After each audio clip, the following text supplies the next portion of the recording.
سیدنا ابن عمر رضی اللہ تعالی عنہما سے روایت ہے کہ رسول اللہ صلی اللہ علیہ وسلم نے فرمایا، مجھے حکم دیا گیا ہے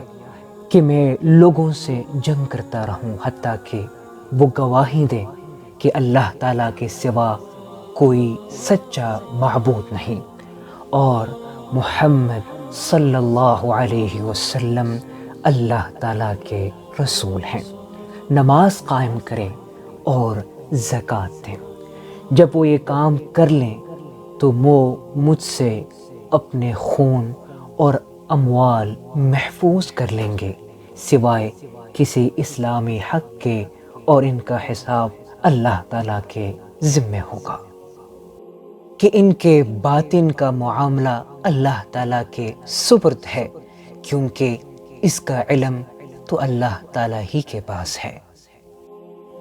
حضرت صلی اللہ علیہ وسلم نے اس حدیث مبارک میں یہ حقیقت واضح فرمائی ہے کہ جو شخص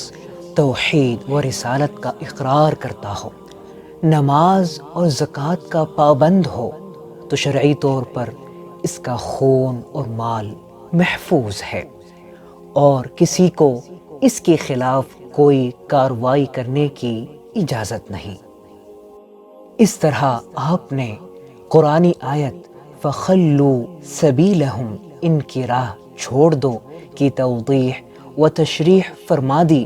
بلکہ حد یہ ہے کہ اگر عین میدان قتل میں دوران جنگ کوئی کافر زبان سے کلمہ اسلام ادا کرے تو اس سے لڑنے